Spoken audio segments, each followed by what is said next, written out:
بسم اللہ الرحمن الرحیم. رکھی گئی. تو ابھی اس حیثیت سے کہ یہ بھی مال ہے یہ بھی مال ہے تو یہ مدبر بیع میں داخل ہوا، تو ابتداءً تو بیع ٹھیک ہوئی، لیکن پھر اس مدبر کے حق کی وجہ سے ہم اس کو مبیع سے نکال دیں گے، اور پھر اب یہ دیکھیں گے کہ بھائی یہ جو غلام بچا ہے اس کا 10,000 روپے میں کتنی حصہ بنتا ہے. تو یہ معاملہ کیونکہ بعد میں ہو رہا ہے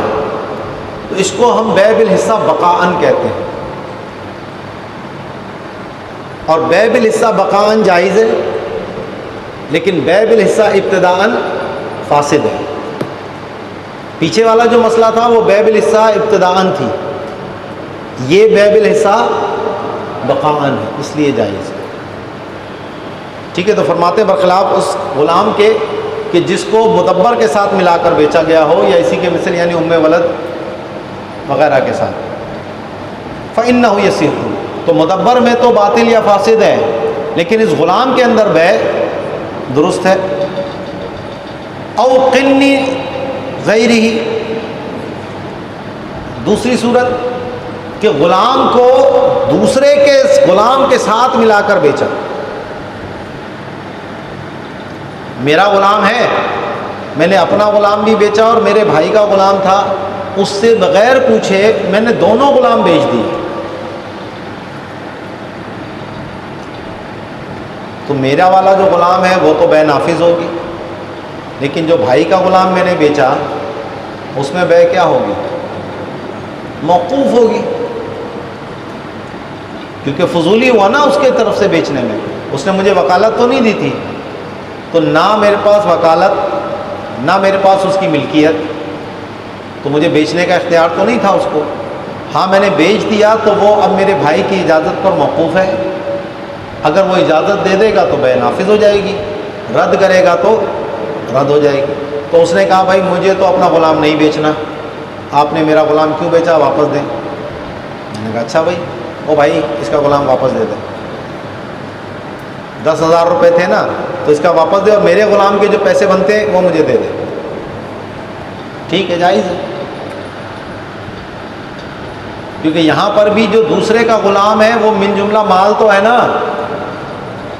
صرف یہاں مسئلہ اس کی ملکیت میں بغیر اجازت تصرف کی وجہ سے آیا تھا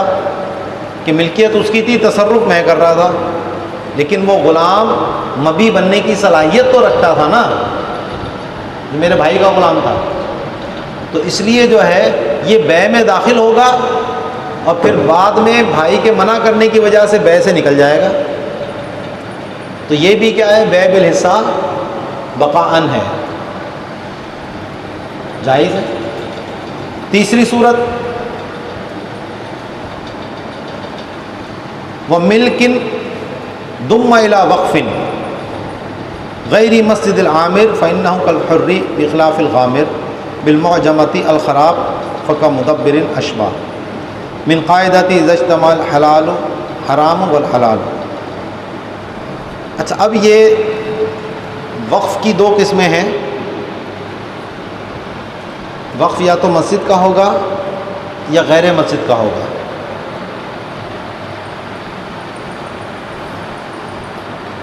مسجد کا جو وقف ہے اور مسجد اگر وہ آباد ہے تو وہ تو کسی کی ملکیت میں نہیں ہے، وہ مال ہی نہیں ہے، اس کی حیثیت آزاد آدمی کی طرح ہے. جیسے آزاد آدمی کی بیع نہیں ہو سکتی، اسی طرح جو آباد مسجد ہے اس کی بیع بھی نہیں ہو سکتی. اس میں کوئی اختلاف نہیں ہے، سب کا اتفاق ہے کہ آباد مسجد کو بیچنا باطل ہے.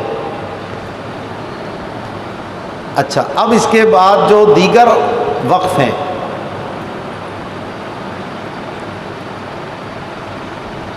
سرائے بنائی،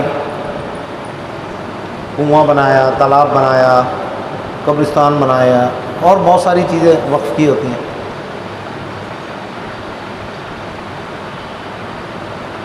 یا وہ مسجد ویران ہو گئی،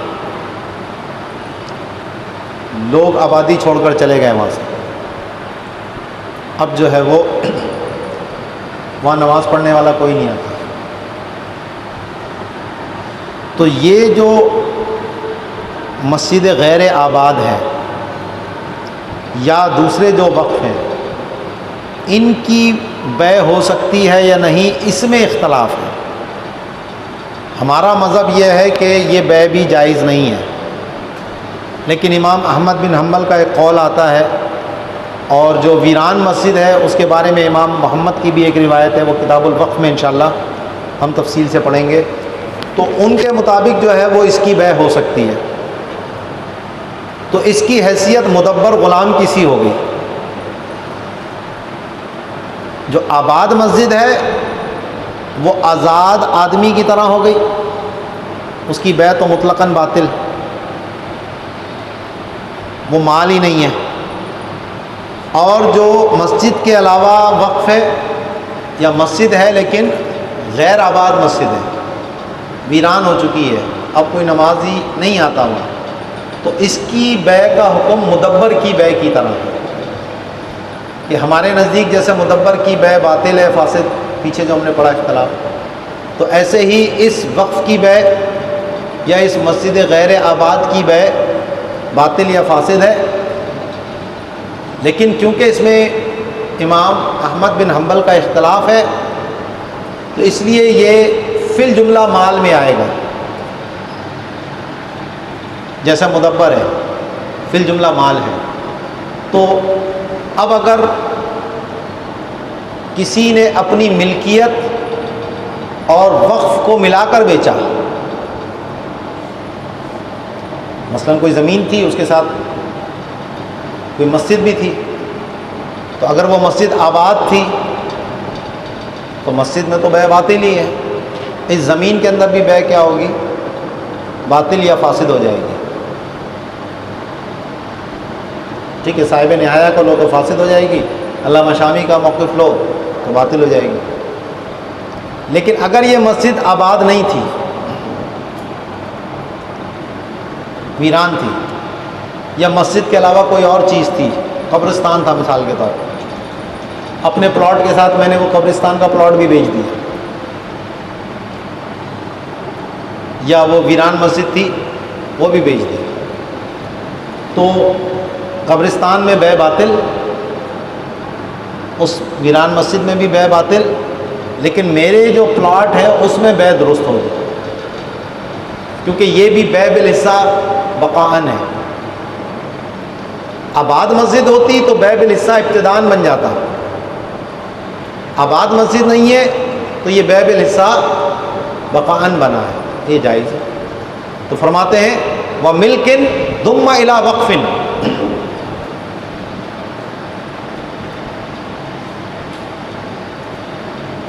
یہ وہی پیچھے عطف پڑا اس کا کہ برخلاف اس کی بیع کے، ایسی ملکیت کی بیع جس کو وقف کے ساتھ ملا کر بیچا گیا، تو ملکیت کی بیع ٹھیک ہے، اور یہاں وقف سے مراد آباد مسجد کے علاوہ کوئی اور وقف، کیونکہ جو آباد مسجد ہے فَإِنَّهُ كَالْحُرِّ، یہ کس کی طرح ہے؟ آزاد کی طرح ہے، بخلاف الغامر، برخلاف غامر مسجد کے، غائن کے ساتھ ہے، ای الخراب، جو ویران ہو چکی ہو، جہاں اب کوئی نمازی نہیں آتا، تو یہ فقل مدبر، یہ مدبر کی طرح ہے، مدبر غلام کی طرح، اشبہ۔ یہ نے یہ بات کہی ہے اس قاعدے کے تحت کہ اذا اجتمع الحرام والحلال، کہ جب حرام اور حلال جمع ہو جائیں تو پھر کیا حکم لگتا ہے۔ اچھا، اب وقف کے اندر ایک اختلاف اور ہے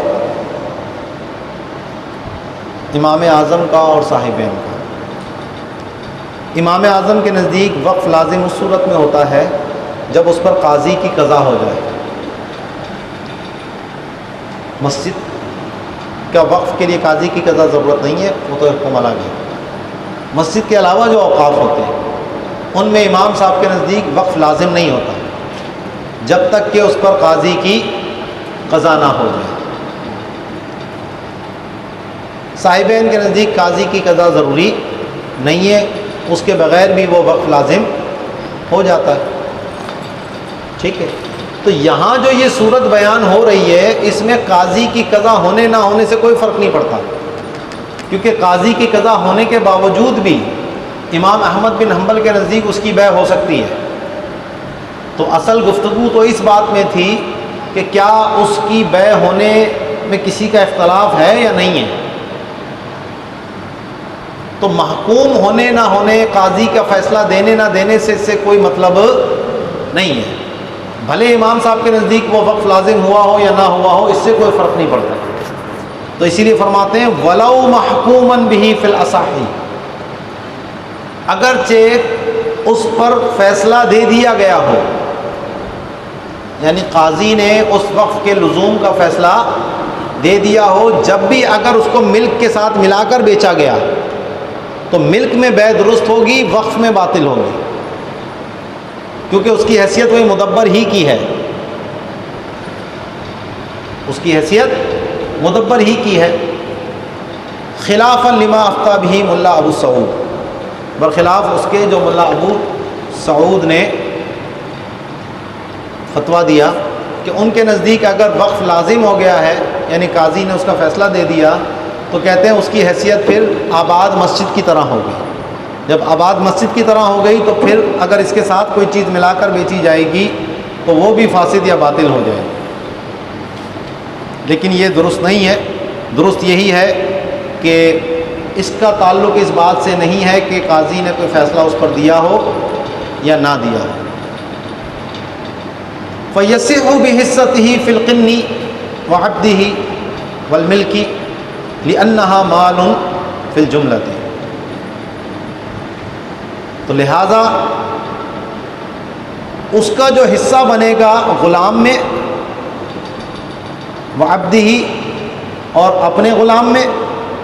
کیونکہ دوسرا فضولی غلام تھا، دوسرے کا جو غلام جیسے بھائی کا بیچا تھا میں نے،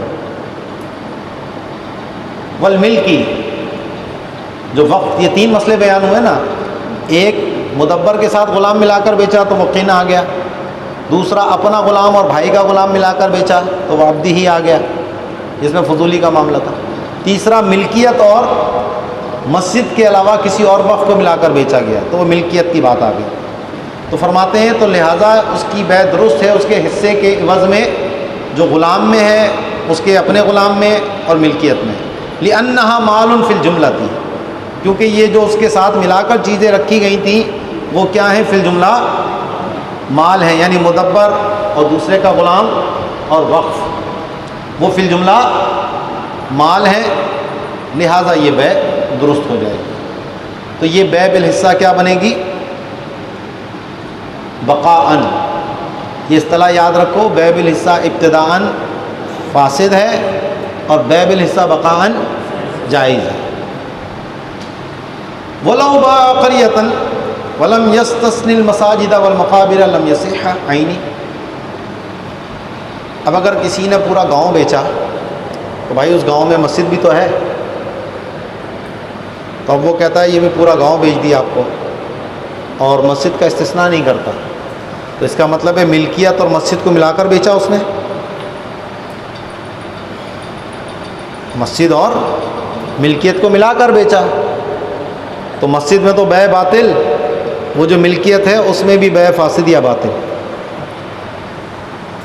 تو اسی لیے اس کا استثناء کرنا پڑے گا کہ بھیا ایک گاؤں بیچتا ہوں لیکن مسجدیں میری نہیں ہیں، وہ تو اللہ کی ہیں، وہ نہیں بیچی جا سکتی۔ بعض اوقات اب ہمارے دور میں یہ پیٹرول پمپ ہوتے ہیں، پیٹرول پمپوں کے ساتھ مسجدیں بھی ہوتی ہیں، تو اب اگر اس نے مسجد، باقاعدہ مسجد بنائی، اس کو وقف کر دیا اور پیٹرول پمپ بیچا مسجد سمیت، تو یہ حکم لگ گیا۔ اور اگر مسجد کا بھائی مسجد تو وقف کر دی میں نے، یہ پیٹرول پمپ بیچ رہا ہوں، تو ٹھیک ہے،